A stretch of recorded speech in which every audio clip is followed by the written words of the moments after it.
Blog Talk Radio. Welcome to Life Transformation Radio. This show is all about life transformations and our journeys from where we were to why we are doing what we are doing today. We will discuss the hiccups, the roller coasters, and the blood, sweat, and tears that has been poured out while discovering our purpose. It is all about our transformation. Here is your host, Sean Douglas. Welcome, Life Transformation listeners. I am your host, speaker, author, and master resilience trainer, Sean Douglas, and I have a guest here that has been inspiring young hearts and minds forever. Coach Johnson.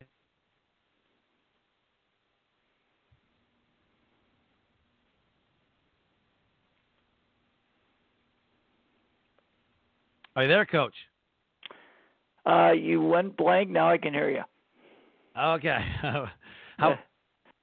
I'm losing you again. You're cutting in and out. Okay. We will will fix this. How are you? I'm doing great. All right. We're working through some things here. So I got to ask you, why do you do what you do? What is your why? My why is that I grew up in a sports family and fell in love with the game of basketball and wanted to take my talents all the way to the NBA, but then I got cut in college and realized that that part wasn't going to come true. But I was so passionate about sports and basketball in particular, and both my parents were teachers, and my dad, in fact, was my high school basketball coach. So I really wanted to find a way that I could combine working with young people and using the game of basketball. And so I was a coach for 35 years. I enjoyed it immensely, and it was a great way to try to make a difference in people's lives by combining two of my loves, young people and the game of basketball. And now I've made the transition, which we'll talk into more of. Now I'm doing a different way by going around the country and giving inspirational leadership keynote talks. So. That's awesome. That's amazing. So let's learn more about Coach Johnson. So based on what has transpired in a few short moments in early 2006, Coach Jim Johnson is now an authority on the subject of realizing your dreams. In his many public speaking appearances, the Rochester, New York resident relates his role in a high school basketball game that made national headlines. He emphasizes the importance of teamwork and sportsmanship, concepts which gave Coach Johnson. Coach has appeared on Oprah and dozens of other national TV and radio shows. He's had the privilege of meeting former President George Bush and former Secretary of State Hillary Clinton. And in 2011, he released his first book, A Coach and a Miracle, Life Lessons from a Man Who Believed in an Autistic Boy. This year, Coach was named the Class A Section 5 coach this past season so that he can speak full-time. He also works closely with a Rochester area nonprofit called Autism Up. On February 15th, 2006, Coach Johnson manager Jason McElwain in Greece Athena High School's final home game, which the Trojans won 79-43. J-Mac scored 20 points in just over 4 minutes, including 6 three-point baskets, to become an instant national celebrity. Coach Johnson was featured in major news outlets around the country. To make the Hollywood ending complete, Grace Athena captured the first Section 5 title of Coach Johnson's career a few weeks later. Man, what was that experience like, being there and experiencing it front row? Well, the game that Jason got in, everybody calls him J-Mac, was without doubt the greatest thrill that I've ever had in coaching. It was just a night that was so real. I mean, I was numb for a number of days after that, and I was just so touched how the whole thing came together, from the fact that he, in my mind, had a miracle night, and the fact that how much his teammates supported him, our community supported him, and then and it was also, I think, I'm a big believer in God, and I think it was a way that God could share, because we have a lot of questions right now about people on the autism spectrum, and I think he gave a lot of people and their families on the spectrum a lot of hope by Jason doing something really awesome in a high school basketball game. Oh yeah, absolutely. And it, man, did it tug on people's heartstrings or what? I mean, even now people still talk about it, I'm sure. Yeah, I mean it's certainly, I think it's touched a lot of lives, and when I do 2 keynotes, and my inspirational keynote I call Dreams Really Do Come True. One of the things I do early in the talk is show a 5-minute video, and I often see a lot of people tears start to roll down their face. So it was a very, very emotional night, very much positive, but certainly touched people's hearts very deeply. I know when I was watching the YouTube video and preparing the show notes and all that stuff, and I showed my wife, I said, that I'm going to have on. I was like, you have to watch this video. And her and I are both watching it, and we're just like, like it's that feel good, like, I mean, really, dreams do come true, and dream a big dream. And the fact that the whole school was in such support of this young man, because we know that high schools can be brutal, with bullying and the, and the seclusion of, well, you're not a jock, so you're nothing, and you're not a prep, or you're a nerd, or you're a geek, or, there's so much seclusion in high school, and the kids are just longing to belong, and to have the amount of support during this game had.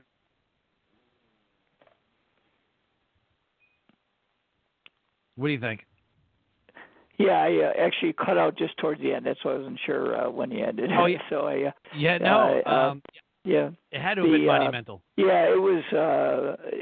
It was such a wonderful feeling to see, because when Jason first joined our program, myself included, we didn't know a lot about autism. That was back in 2003, 2004, and I remember early on, he was our team manager on our JVs. I was the varsity coach his first year. And early on, I think the kids had some adjustment period, adjusting to Jason and that kind of thing. But it was so awesome to see how, Jason put his heart and soul into our basketball program. And the kids really admired that, and he became very special. I saw a number of times after games, because he would be so wound up that they were straightening his shirt out and his tie, and so it was really special. And the interesting thing is we had his senior year, which I thought we were going to have a very good team. We had a lot of internal strife that I write about in my book, A Coach in a Miracle, and it really hurt our team immensely for a part. And Jason was kind of our rock through all that. But I wasn't exactly sure. I mean, the thing that was so special to me is when I put Jason in the game. 2 things that jumped right out to me. Number one, that how the student body gave him a standing ovation, and they put up all these placards of Jason's face with Jason, and I did not know that. And what happened, and one of our parents, that was kind of our unofficial photographer, had put all these placards together and gave them to our student body, which we called the 6 Men, and they showed those when he got in. I actually got so overwhelmed with emotion, I sat down and started to cry. And then the other thing that struck me so deeply was that when Jason got in the game, the 4 kids who were on the court with him, I had never asked them to pass him the ball yet in those last 4 minutes. He was the only one that shot, and that was really special to see what I think is the essence of teamwork. In fact, Jason's come back, and he was one of my assistants, and I had a volunteer basis for the last 9 seasons I coached, and I always kid him. I said, Jason, I'm still looking for your first assist. Every time you got the ball, you shot it, and he always laughs. But it was, without a doubt, the greatest moment I've ever had in coaching, and I'm fortunate to have a lot of success. We won a number of championships after Jason's year, but nothing will ever top that from the coaching perspective. From the time you started coaching, even till now, what was your transformation? How do you feel that you've grown through all of the experiences? Well, my real epiphany was about around the time we have one child, and I was in my early 30s when we had him, and in my 20s, I really struggled because I wasn't really sure about my mission. And when I had my son, or I should say my wife had my son, but when we had our son, it really hit me about, why it was coaching. And I started to read a lot. And one of the first books I read was Dr. Covey's book, The 7 Habits of Highly Effective People. And in the book, in one of the habits, he talks about having your own personal mission statement. And I kept asking myself, why was I put on this earth? Because at that point in my life, I really didn't have a clear-cut direction, and it really made me think. And the first thing that jumped in my mind is I want to become a role model for not only my son, but my all the players that I coached and taught as well. And so I made that part of it, and then as I continued, I really started to put more things down. And something I challenge in my keynotes, I'm always asking people, do you have your own personal mission statement written down? And because it gives you real clarity in your life. And when I became clear on my mission, which is to be an outstanding role model that makes a positive difference in the world by helping others make their dreams come true, it really helped me with my decision-making and my choices. And the interesting thing is, as my choices got better, my life got better, and then all of a sudden my teams, because I really floundered early in my career. My first varsity coaching job, I got fired after 1 year. After 7 years as a head coach, I was like 40 games under 500. So I struggled a lot, and I learned a lot. But when I became clear about my mission, and I really felt I became a better person, which led me to be a better teacher and a coach. And certainly the results on the court was changed because we started to have a lot better teams. And then Jason came in my life, which was really kind of the second epiphany, because when he came into our program, we had won a lot of games, but then I had another real obstacle in my life that was we kept losing in our postseason tournament, which we call our sectionals. And going into Jason's sophomore year, we had lost 4 times in the sectional semifinals. And Jason's sophomore year, we lost again in the semifinals for the 5th time. And then when Jason, as a junior, came out for the team and didn't make it, but he became my team manager, he kind of adopted this mantra to stay focused, and we would help coach win his first sectional 5 championship. And we ended up losing in the semifinals again, now for the 6th time in my career. And I was beside myself. I just didn't know. But I just learned so much from Jason about, the art of perseverances, which I talk about in one of my keynotes, and how he just had that never give up mindset. And, he didn't make the team as a senior because he still wasn't quite good enough, but I shared with him that because he was so loyal and committed, that I wanted to give him a gift, and that was on senior night I was going to give him a uniform and hopefully get him in the game. And unfortunately, he got in and shocked the world. But and then 3 weeks later, we ended up winning our first Section 5 championship. And as I kid people, Jason came back in our program, and we ended up winning 6 total. So he's kind of my good luck charm. And I was just going to say, good luck charm. So he's really become like a second son, and we're very, very close. And we've done a lot together, and I'm looking forward to continue to do that. So do you feel like the game of basketball was the vehicle for your transformation, or was it the people that came into your life?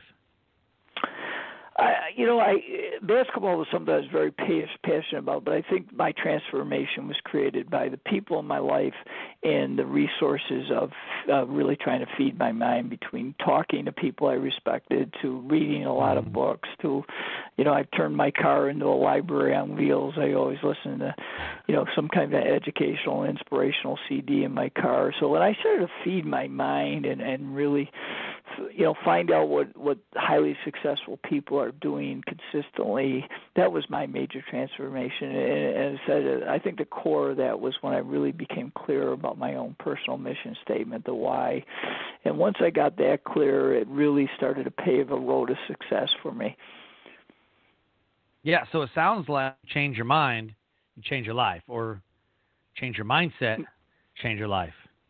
Absolutely. I think the power of mindset, and it's interesting because in my career early on, I was so into, new plays and new drills, and probably the last decade, even longer, it became, how can I inspire people better? How can I read body language? How to build a team? Those are the things I really studied, and I think it helped me immensely in putting together a number of championship teams, because I started to learn more about people and learn more about team and leadership development, which is so important. Absolutely, and it's that you change your life, and it's just incredible the things that you can accomplish. Yeah, for sure.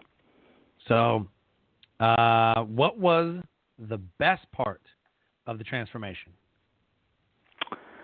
The best part is that I really felt it just helped me in all phases of my life. I think I became a better husband. I became a better father. I became a better teacher and a coach. I became a better friend. I just, overall, is I just felt I became a better person, and I was proud of what I turned into after, really struggling a lot in my, in my late teens, and then, really through my whole 20s, where I just floundered, didn't have a lot of direction, and when I really changed that transformation and became clear about what I should be all about, and lived the life that I'm proud of, that helped me immensely. Wow, that's awesome. So what would you say was the worst part about the transformation? The worst part was that when you make changes in your life, you're going to lose people, and there's some people that, I was pretty close when I had my floundering days, that when I made decisions that I was going to go in a different direction, that I had to separate from some people that I had been fairly close with, and that was hard at first. Then I realized that that your true friends are the people that are going to like you for who you are and that kind of thing. And so, but that was definitely a challenging period, and also a challenging period for me was, making some adjustments in my lifestyle, that I'm very proud of that I did. But at the time, I used to like to go out and party some, and I'm not saying that's a bad thing, but I really made a decision that if I was going to be a role model, I had to change some things that I was doing in my life. So absolutely, and it kind of hits home because as you get into other levels of your life, as you progress through, sometimes the people that you've been with just don't serve the purpose anymore, or they're not elevating, and they're not on the same journey as us. And I think that's really hard for us to grasp, that who are close to us, who are friends of ours, but if they're not on the same path as us, we're going this way. And if they're not going the same way as us, then, it's just a part of life. We lose contact. We lose, distance. Yeah, without a doubt. So. Yeah, it's pretty tough. Yeah, I've definitely asked you, and I watched your, the video, and I thought what really stood out to me, it was kind of funny, after he, wildly missed a shot, as you put it, he like wildly airballs, you put your head in your hands, you're like, oh God, please get him a basket. Like, oh God. Right. So how did you think God played a role in your life? Well, I'm a practicing Catholic, and I always believed in God. I guess my religious beliefs have kind of had their highs and lows throughout my life. I'm really a pretty strong believer now myself, and I'm a regular churchgoer. But I did go through a period of time where I didn't go to church nearly as much as I do now, and so.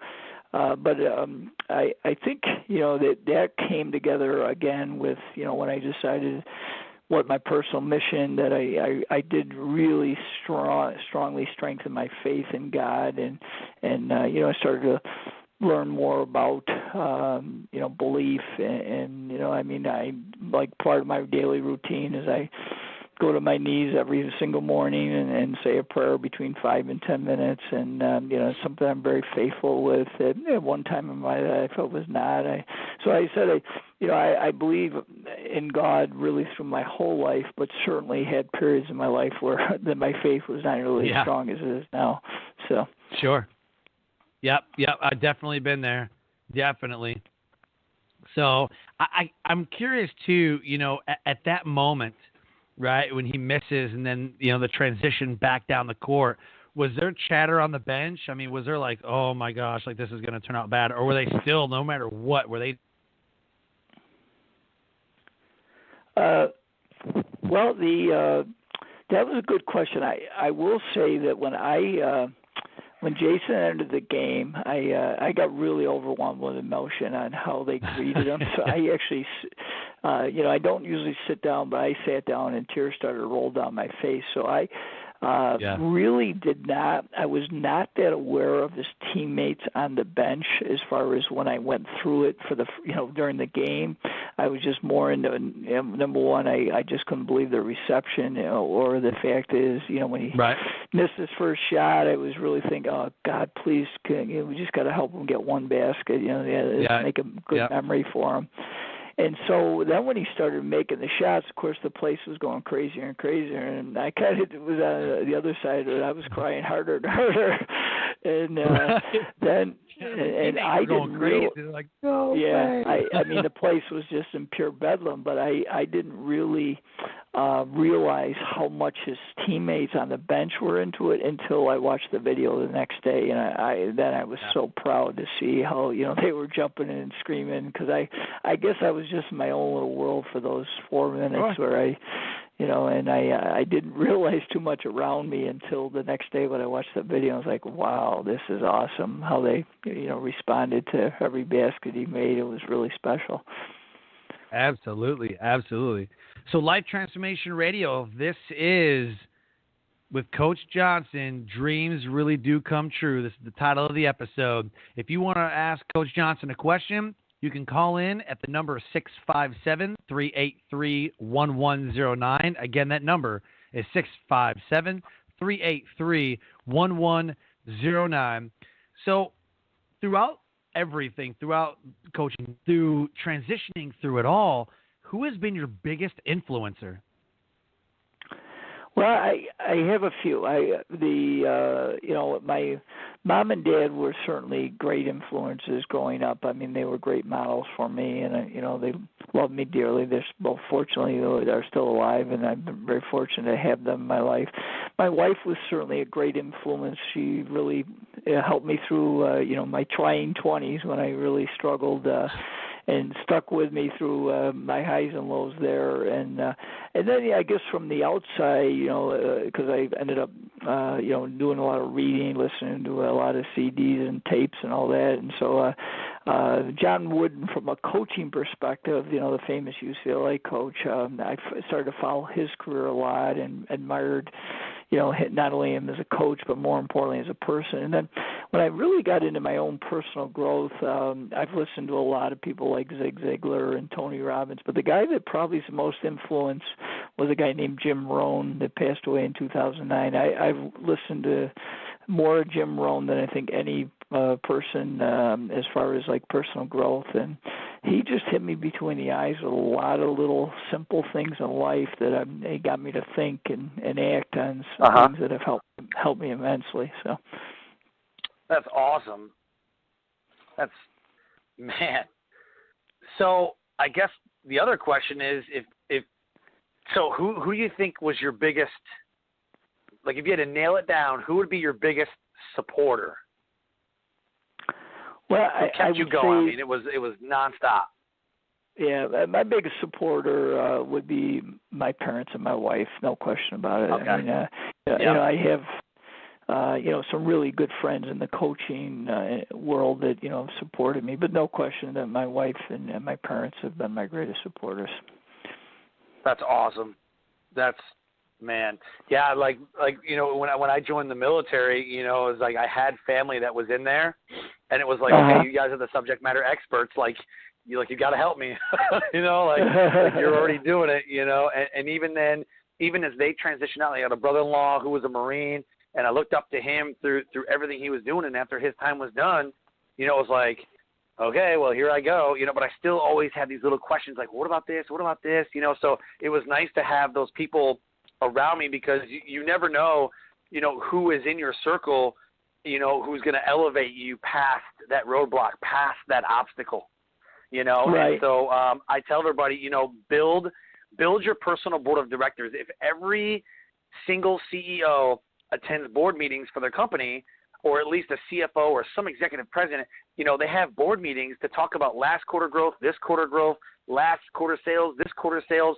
You know, why are we not building a personal board of directors for our life that elevates us to the next level? You know, you have all these people that are supporting you. You know, you have like wealth coaches and health coaches and, you know, personal and professional development, and you have your spirituality coach, and you have these different areas of your life, you know, and you need to apply people that are around us, you know, and then even those that you meet, you know, I feel like God puts people in our path for a reason, for a season, to elevate us to wherever we need to go, and then all of a sudden they're out of our life. But everybody, I mean, it's just like pawns on a chessboard. You know, our life is just one big chessboard, and all these pieces are being moved around. And sometimes you need help from somebody else, and it gets you over that hump, gets you over the obstacle, the roadblock. And, you know, I always ask people, like, who are your influencers and who are your supporters? You know, because you never know. Be like, man, there was this one guy like 3 years ago that he influenced me in a way and got me over. But I don't really talk to him anymore. It's just, I don't know. I find it very, I don't know how to, like, I get excited because I hear about people like, oh, yeah, there was this one guy, but we don't really talk anymore. You know what I mean? And you're like, wow, that's so awesome. I love your metaphor. I mean, I have to steal that sometime. Your personal board of directors. That's a great line. I love that. So. Yeah, absolutely. Yeah, use it for your keynotes, and yeah, absolutely. So, do you feel like your transformation is complete, or like are you still going? I'm still going. I mean, I take a lot of pride in continuing to grow as a person. In fact, I'd probably I've read probably over 1,000 books in my life, and I'm now even reading more. And so I've really become an addict. I'm really trying to grow. And my other, you know, I've got a couple other missions. Like one is that I really want to become an advocate for around the country for autism. So that's one of my dreams. And I also want to, you know, just try to grow as many people as I can and help as many people as I can through, you know, my personal services of keynotes and workshops and that type of thing. So, you know, and I started to do a lot of things, you know, just to try to share, you know, content that I believe in, whether it's through my blog or my Life Lessons newsletter, or, you know, I've started some video series on teamwork and leadership and personal growth. So, you know, so I'm really just trying to give back a lot of the information and wisdom that I've learned over the years from so many different sources. So, all right. So, out of all the books you read, give me 3 that just stand out to you, like, holy crap, you've got to read this, you know, these books, you know? Wow, you know what? I will say, Sean, that's really challenging. I will give you actually at least a few because I've read a lot of great books. But I'll start with the book that really started me was The 7 Habits of Highly Effective People by Dr. Stephen Covey. That book stands out. I was blessed to speak to Franklin Covey at the Global Summit a few years ago. Unfortunately, Dr. Covey had passed away. I did get to meet some of his family. But that was a real honor. I've a book that a couple books that I really loved. I'm a big fan of John Maxwell, so I've read a lot of his leadership books. Two books that have jumped out to me was Season of Life by Jeffrey Marks. Is a book about Joe Ehrman, that was a former professional football player that came back and was like a volunteer football coach for a youth team, and just a great life lessons book. Another book that I loved was The Last Lecture by Randy Pausch.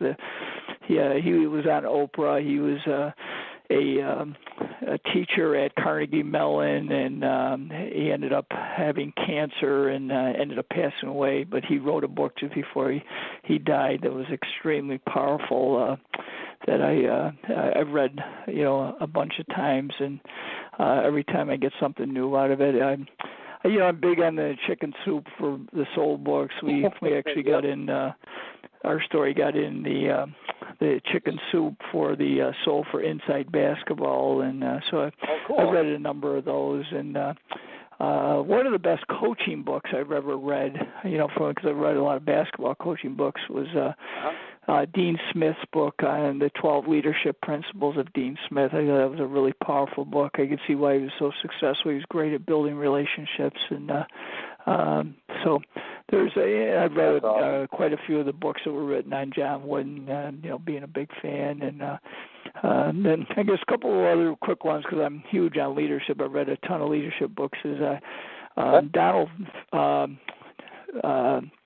Phillips wrote a couple books on Martin Luther King is my all-time favorite American, and he wrote a book on Martin Luther King Jr. on leadership. He also wrote another one on Lincoln and leadership that I thought were extremely well done, and picked up a lot of good things from that. So, but I've picked up so many different ideas from various books that and been able to use in my life. So, but those are some of them certainly because I've read so many books. So. Awesome. Yeah, I love the 7 Habits. I probably one of my favorite, I guess, ever would be the Dale Carnegie, How to Win Friends and Influence People. I think that if you're going to be an influencer, like you have to. I think that should be a prerequisite for you being a teacher or a coach or whatever you're going to do. Like when you influence people and you're in charge of people as like a leader. Also, Mark Sanborn has a couple of really good ones. Mark Sanborn wrote The Fred Factor, and then he also wrote a book called You Don't Need a Title to Be a Leader. And I facilitated one of his courses last year. It was great. Oh, I had a blast. Okay. Facilitated one of his, and then I facilitated John Maxwell's The Laws of Leadership and also The Laws of Growth. And I'm saving up to be a John Maxwell speaker and trainer. I'm saving up because it's a lot of money. Good for you. Yeah, that's great. Yeah, he's certainly good. Cool. Mark Seinberg's a part of the National Speakers Association.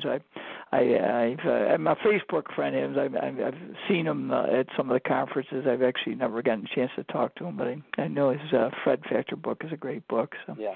Oh, yeah, that's awesome. So let's shift gears a little bit and tell us where you're headed now. What new adventures, businesses, family? I mean, what are you doing with your time today? Yeah, well, I'll start with family. I'm in a new situation, the fact that I've retired from my teaching and coaching job to speak professionally full-time. And then my wife is still teaching. She's got one more year, and then she's going to retire. We have only one child. He's a son. We're very proud of him. He's an attorney in Los Angeles. So we're one of the things we want to do once she retires is I don't know if we'll move out to the West Coast, but we're certainly going to try to spend more time out there. And that'll be, from a family situation.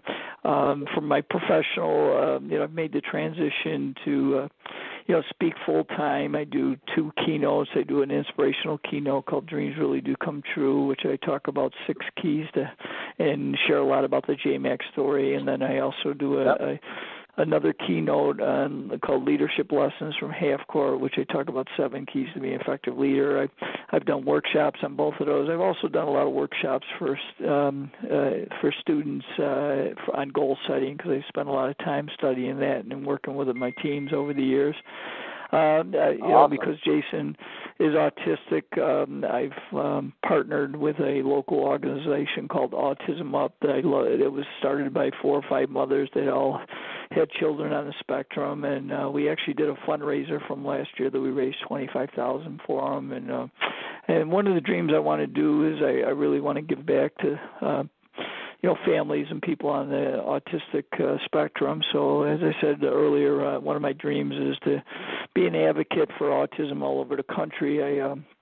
Jason and I are actually going out to speak at an event sponsored by Zappos, the shoe online company that is in Las Vegas. And we're going to go out in second week in April to they're doing an autism awareness day, and we're going to be speaking at that. And I think they're going to do a little basketball clinic. So we're really excited about that. And And I'm actually re-releasing my book, Coaching a Miracle. I've updated, have an updated addition to it with some new pictures and a new epilogue, and we're going to bring that out sometime in April for Autism Awareness Month, which is April.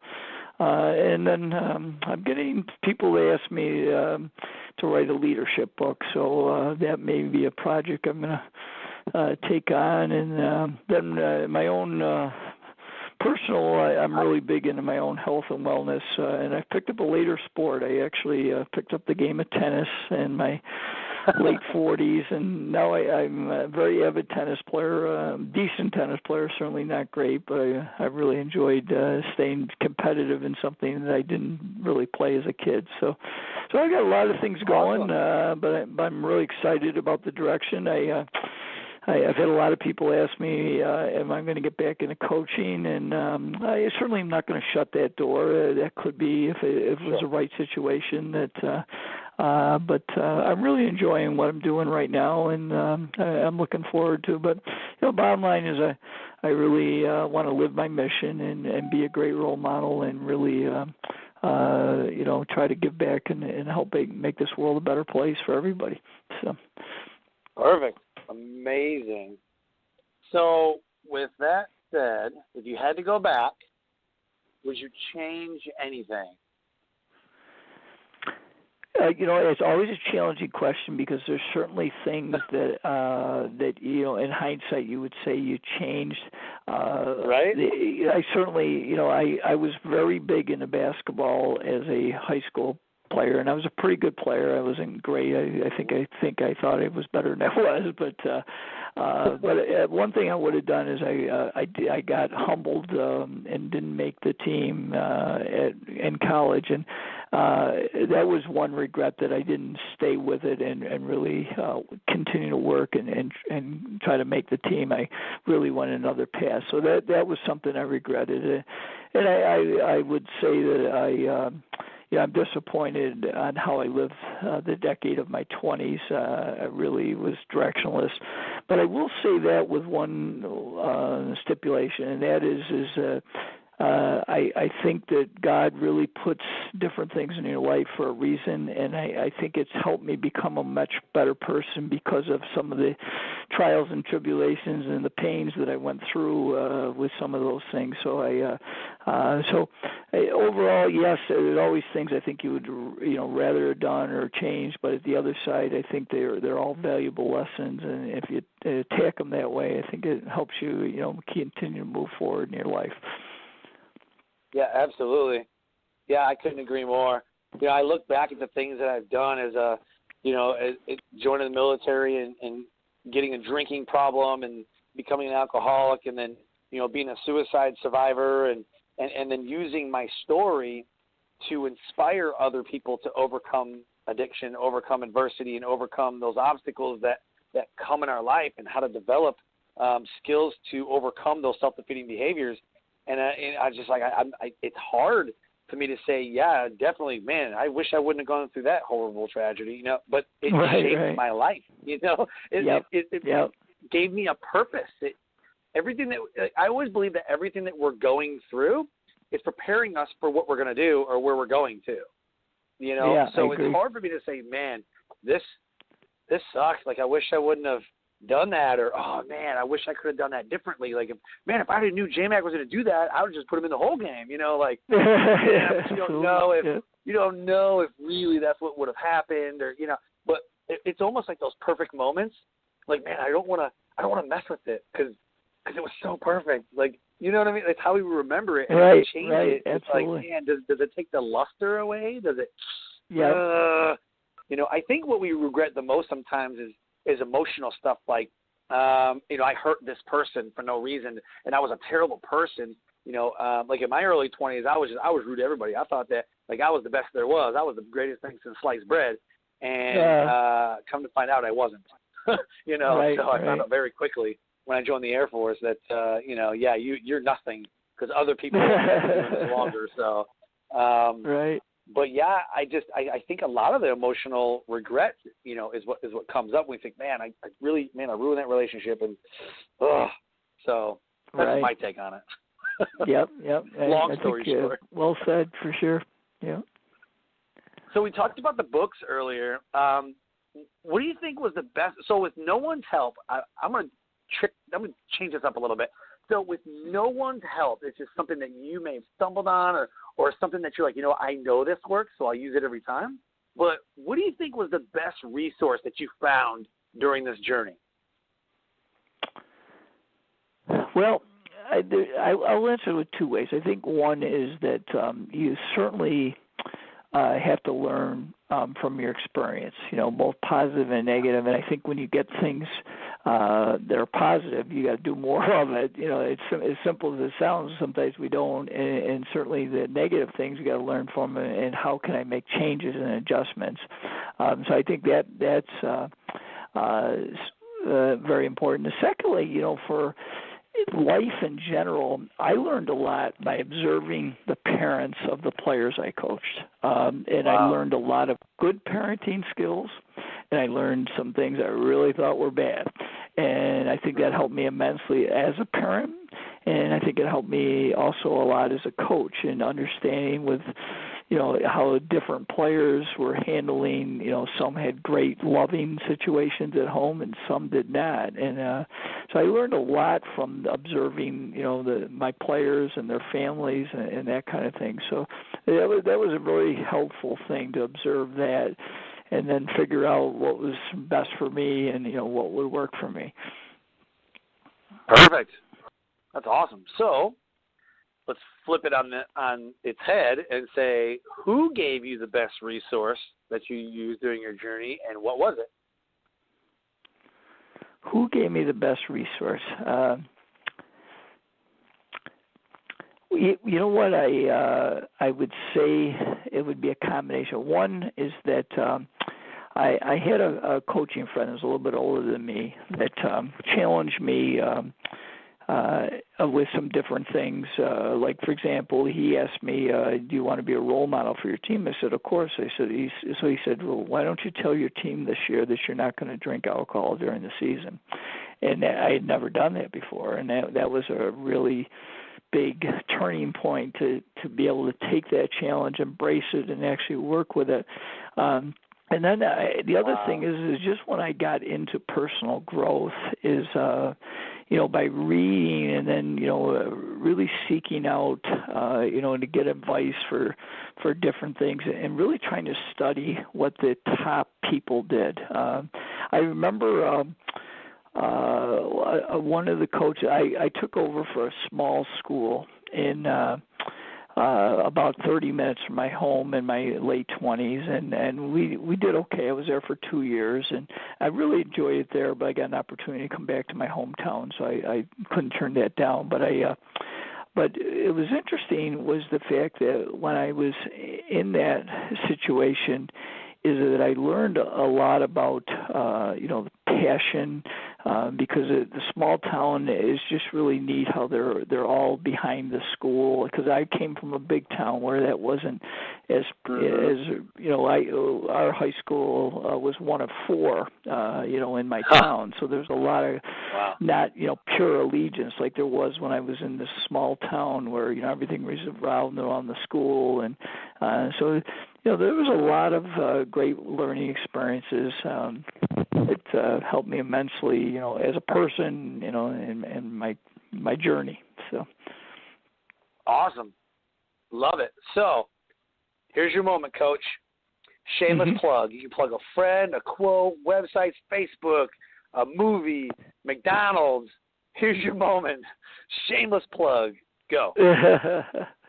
Well, I think a couple things is that one would be that if people have never heard or followed any of Jim Rohn's material, he's really a fascinating person to listen to because he challenges you a lot of things. I remember, because I talk to college classes now, and and I've kind of go a little bit. I've been doing a lot of leadership talks for colleges in recent times, and but I also share about financial independence. And I shared the story. I spoke to a couple classes last week, and I said, I was in my early 30s, and my net worth was zero. and I remember that's when I started to listen to Jim Rohn, and he hit me between the eyes when he said his mentor, because Jim Rohn's story very quickly is he was at 25 years old, he was really floundering, and he met this guy that mentored him, and he ended up going to work for him. And this guy gave him a lot of life ideas. And in one of his seminars I'm watching, he says, his mentor said, Jim, what is your personal financial plan? And Jim Rohn looked at him like he had two heads. And his mentor said, Jim, if you want to be wealthy, you have to study wealth. And that really encapsulated my life in the sense that, oh, my God, I'd rather be wealthy than poor, so I better start figuring this out. The same thing in my, coaching. I found out I had to become a better leader, so I started to really study leadership. And that was really an epiphany, as simple as that sounded. Is I never thought of it that way, is that if you're going to be successful in things, you have to study successful people and study the subjects that you're passionate about, that you want to be, an expert in. And that's really changed my life immensely. I ended up having a wealth plan. I ended up, and now I do a keynote on leadership, which I think back, 25 years ago, it's like I could barely lead myself, let alone anybody else. And now and now I'm sharing a lot of tips on things that I've learned about leadership. So I think, I would definitely give a plug to Jim Rohn, because my wife, in fact, laughs at me because I still go downstairs. I have these old VHS cassettes, and if I ride my exercise bike, I'll still watch him to this day. And she goes, "You could recite his lines." I said, "I know, but I always pick up something from him every time I watch him." Yep. So absolutely. But then awesome. I guess that I certainly, for my own little situation, is that I certainly would love to stay in touch. And, as I travel the country and speak, if I can help anybody, my website is CoachJimJohnson.com. I have a free Life Lessons newsletter that comes out once a month. I also do a weekly blog. You can follow me on that. And if I can ever support you in speaking or anything with autism, I'd love to do that as well. So. Awesome. And thank you so much for that. That's awesome. So as we wrap up, deliver your best nugget of knowledge that will motivate, transcend, and inspire someone. Right. I'm going to steal a quote from my favorite American that I mentioned briefly before, Martin Luther King. And I love this. And he said, we can all be great because service leads to greatness, and we are all capable of serving. And that quote is one of my all-time favorites, and it really got me to think about that if you want success, you have to learn how to serve as many people as you can and be as successful in service. And, that Martin Luther King was, the essence of example of serving others. And if we can follow his lead and try to make the better world by serving others, that's a pretty powerful thing. Wow. Yeah, that's absolutely. And then it goes, with I'm a Christian, go to church every Sunday, and we serve at the church, and it's just everything that we talk about, you have to have a servant's heart. And, and Zig Ziglar said that if you help enough people get what they want, you'll eventually get what you want. And it just goes back to all about providing value to people. I have a quote that I say during my keynotes. Well, I have two, but the one that I always say is that we all possess the gift of having a positive impact difference in the lives of everyone that we meet. And if you're not using that gift, then you are committing spiritual suicide on yourself and everyone around you. We have the gift to elevate people. You know what I'm saying? Right. And if we're not trying to elevate them and help people, and sometimes you just say, well, not my problem, like you do with them, not my problem. But it doesn't have to be that way. It's not meddling. It's not, whatever. Someone comes to you with a problem, like, I'm not telling you to fix it, but sometimes just listening fixes the problem. Like, thank you for listening, and it really helped me. And, because sometimes you're almost talking through your own problems, or they're talking through their problems. But I always tell people, I'm like, we all possess a gift. Right. And that gift is the positive impact difference that you can have in the lives of everyone you meet. And if you are not giving your gift away, then you are committing spiritual suicide on yourself and everyone around you. So, and you've definitely accomplished the gift-giving part and have, man, you have impacted so many people at every practice and every game, and it just goes to show, the type of support that you have in what you're doing. So I applaud you in joining the autism organization and going and speaking and still inspiring and elevating and motivating and all that. So I definitely applaud you, and I look up to you. You're on my board of directors. You're definitely on my board of directors. So I appreciate that very much. So awesome. So give us a call to action. Like what should someone do today? I don't know, buy your books, buy a product, go to your website, write in a journal, make some goals. Like what is your normal call to action that you want to give somebody? Well, my own selfish with my my new book release coming out, I certainly will be sending some information out on that. But as far as a call to action is that I think I'll share two things. Number one is I think you have to understand the why. Why were you put on this earth? So my challenge to all the listeners is I think you really have to understand, your mission and then to live it. So that's number one. And number two is, you mentioned Zig Ziglar, and I'm a big fan of Zig as well. And I've listened to him a number of times over the years, and he always talks about goal setting and the fact that you can't hit a target you don't have. And I know that I've actually spent time with people, how to set goals, but I challenge people that start to put a few disciplines in your life. Like what I do is I write my goals down on index cards, and I get up in the morning. The first thing I do is I get in front of a mirror and I say two statements. I say, I am responsible and I like myself. And then after that, I go through all my goals. And then another discipline I added, I've been only doing about 4 years, but I have not missed a day for 4 straight years. I got this idea from Brian Tracy, was to write your goals down in a spiral notebook every day. And, and sometimes they change a little bit, but I basically right now for the last 4 years as I've been writing somewhere between 15 to 18 goals that I write out each day. And it's amazing because, again, it gives me clarity on what and there are goals in all different phases of my life, from my personal, professional, health, financial, you name it.